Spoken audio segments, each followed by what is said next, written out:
बताया जाता है कि श्रीमद् भागवत महापुराण की कथा देवताओं के लिए भी दुर्लभ है। कैसे दुर्लभ है?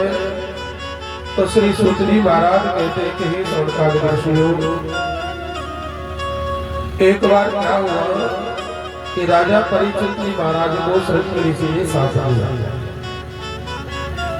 साथ ये दिया था कि आज से ठीक 7वें दिन तुम्हारी मृत्यु हो जाएगी। जिस राजा ने मेरे पिता का अपमान किया है, मेरे परम प्रिय पिता का अपमान किया है, उनके गले में मरा हुआ सर्प डाला है, उस राजा की आज से ठीक 7वें दिन तक्षक नाग डसने से मृत्यु हो जाएगी। तो ये सांप लगा हुआ था राजा परीक्षित जी महाराज को। परीक्षित जी को पता चला, श्रृंग ऋषि ने, शमीक ऋषि ने गौर नाम के शिष्य को भेजा और जाकर के बताया कि राजा तुमसे बड़ी भारी भूल हुई है और श्रृंग ऋषि ने आपको शाप दिया है। शाप को सुनकर के राजा परीक्षित जी महाराज घबराए, बोले मैंने साधु संतों का अपमान किया है तो इसका फल मुझे अवश्य मिलना ही चाहिए, क्योंकि राजा परीक्षित परम भक्त है और परम भक्त ही अपनी कमियों को देखता है कि मेरे अंदर ये कमी है, मेरी साधु संत ऋषियों का अपमान किया है। ठीक ही हुआ कि मुझको साथ मिला और बताया और वो शिष्य ने कि महाराज आज से 7वें दिन तुम्हारी मृत्यु हो जाएगी तक्षक नाग के डसने से। तुम्हें जो भी मुक्ति के लिए प्रयास करना है, आत्म कल्याण के लिए प्रयास करना है, वो करके देख लो। 7वें दिन से आपके जीवन की अवधि। राजा परीक्षित जी महाराज ने अपने जन्म लेने वाले पुत्रों को राजकाज देकर और अनशन व्रत लेकर अन्न जल आदि का परित्याग करके और वो गंगा जी के सुरम्य तट पर आ जाते हैं। अनशन व्रत लेकर गंगा जी के सुरम्य तट पर राजा परीक्षित ने बड़ी सभा में यह प्रश्न किया कि हे ऋषियों, मैं आप सभी लोगों को दंडवत प्रणाम करता हूँ। मेरा नाम राजा परीक्षित है। तो मैं ये जानना चाहता हूँ, मेरे अंदर एक जिज्ञासा उत्पन्न होती है कि ये बात बताओ कि जल्दी मरने वाले व्यक्ति की मुक्ति का उपाय क्या है? क्या करना चाहिए उसे? अपने आत्म कल्याण के लिए क्या करना चाहिए? अब ऐसा प्रश्न राजा परीक्षित ने किया ही था कि वही पर देवतागण अमृत का कलश लेकर के आ जाते हैं। स्वर्ग से देवता अमृत का कलश लेकर के आए और राजा जो सुखदेव जी महाराज को प्रणाम किया। सुखदेव जी महाराज को प्रणाम करके राजा देवताओं ने कहा कि हे गुरुदेव, हमने सुना है कि राजा परीक्षित को 7 दिन का शाप लगा हुआ है, 7वें दिन मृत्यु हो जाएगी तक्षक नाग के डसने से। तो इस राजा परम भक्त है और ऐसे धर्मक को राजा बार बार नहीं आते हैं।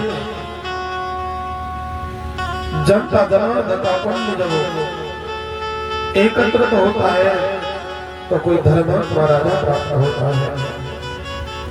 राजा परीक्षित धर्मात्मा, ऐसे धर्मात्मा राजा को तो अवश्य रहना चाहिए।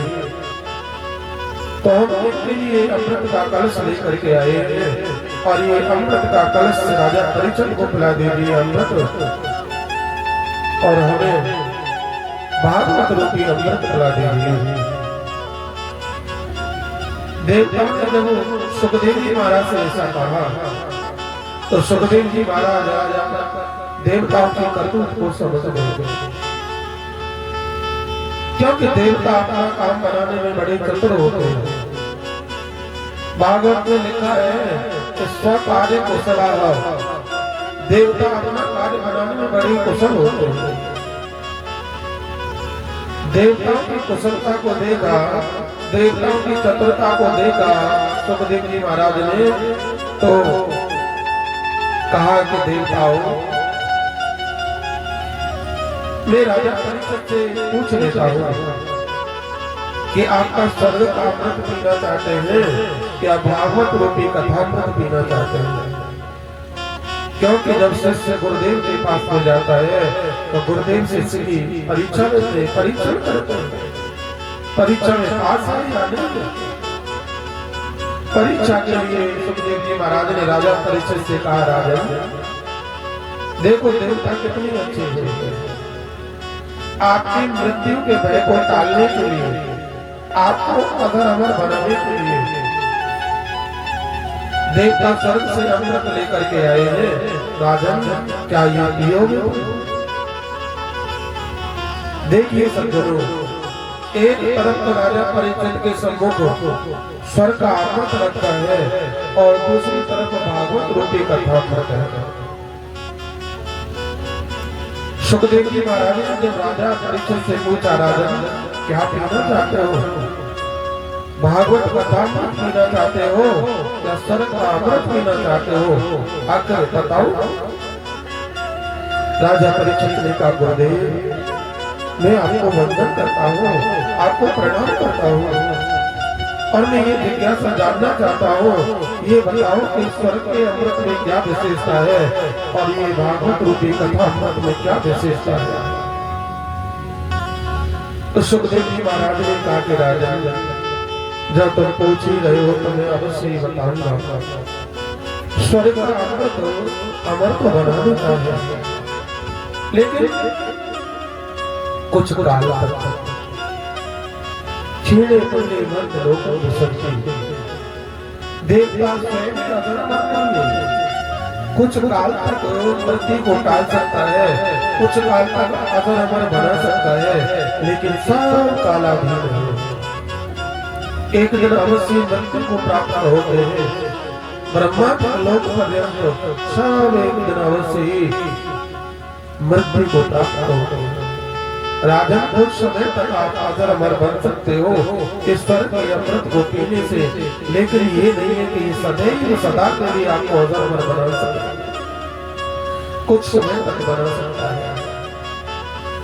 और भागवत रूपी अमृत ऐसा है कि जो व्यक्ति श्रद्धा भाव युक्त होकर के एक बार भी पान कर लेता है तो वो सदा सदा के लिए अजर अमर हो जाता है। उसका संसार आवागमन बार बार जन्म लेना, बार बार मृत्यु को प्राप्त होना, पुनरपि जन्म पुनरपि मरणम पुनरपि जननी जन्म शरीरम, ऐसा ही बार बार का जन्म मृत्यु हमेशा के लिए टल जाती है। यद गत्वान निवर्तन्ते तत् धाम परमं तो परमात्मा को प्राप्त हो जाता है। इस भागवत रूपी कथा को पान कर लेता है तो और स्वर्ग का अमृत कुछ काल तक आपको अमर बना सकता है, लेकिन सदैव अमर नहीं बना सकता है। राजन ये मेरे दोनों की विशेषता बताई है। आपके दोनों हाथों में लड्डू है, आप किस लड्डू को ग्रहण करना चाहते हैं? आप आखिर पीना किसे चाहते हैं? आपके दोनों ही हाथों में लड्डू है। एक तरफ तो अमृत कलश रखा है, स्वर्ग का अमृत रखा है और दूसरी तरफ भागवत रूपी कथा अमृत रखा है। राजन तुम्हारी स्वेच्छा है, तुम क्या पीना चाहते हो? सुखदेव जी महाराज से राजा परीक्षित ने कहा, गुरुदेव मैं तो हमेशा हमेशा के लिए अधर्म होना चाहता हूँ, मैं तो भागवत रूपी कथा अमृत पीऊंगा। ये देवताओं का अमृत ये स्वर्ग से लेकर के आए हैं, वो अमृत में नहीं पीना चाहता। गुरुदेव आपके मुख कमल से मैं भागवत रूपी कथा अमृत रूपी पान अमृत अवश्य पान करूंगा। देवताओं की सुखद विद्या को जान करके परम हितराज श्री सुखदेव जी महाराज ने देवताओं से कहा कि हे देवताओं, वाचा तो बड़ी नहीं, ब्रह्मरा तो विचार नहीं वह तदा देवां कहा कि हे देवताओं तुम बड़े चतुर हो, बताओ कहाँ एक कांच का टुकड़ा और कहाँ एक महामूल्य मणि। मणि कांच के टुकड़े के बराबर नहीं हो सकती है राजा। ये देवताओं तुम्हारा जो अमृत है वो अमृत कांच की मणि के समान है और हमारा ये अमृत है ये महामूल्य मणि के समान। तो बताओ ठगिया नहीं तो क्या है। कोई व्यक्ति कहे कि महाराज अपने ये अंगूठे, अपने जो अंगूठे में पहना हुआ, उंगली में पहना हुआ जो कीमती जो हीरा है इसे हमें दे दीजिए और हम इसके बदले में सुंदर सी कोई कांच की मणि आपको दे देंगे। तो क्या वो धोखेबाज नहीं है? क्या वो चतुर नहीं है? क्या कोई व्यक्ति अदला बदली करना चाहेगा? समझदार व्यक्ति अदला बदली नहीं करना चाहेगा। इसलिए देवताओं से कहा, हे देवताओं, ये तुम्हारे जो स्वर्ग के अमृत की और भागवत रूपी कथा अमृत की बराबरी नहीं हो सकती। जाओ, तुम प्रेम से बैठते तो मैं अवश्य सुनाता, लेकिन तुम अदला बदली की बात करते हो। एवं दिन में जाते सदा राज्ञा प्रतियतम प्रकाश्यामो भयं सर्वे। आप अदला बदली करना चाहते हो, इसलिए आपको कथा अमृत नहीं मिलेगी।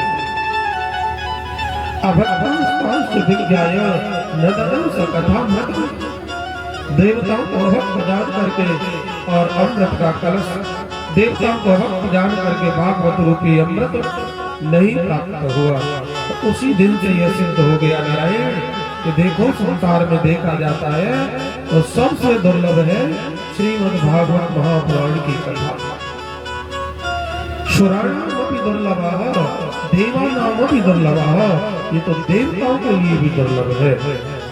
इसलिए ये मर्त्य लोक में हम और आप सभी लोगों को सुलभ प्राप्त हो रही है। वह बड़ा भागी, वह बड़ा पुण्यशाली व्यक्ति होता है।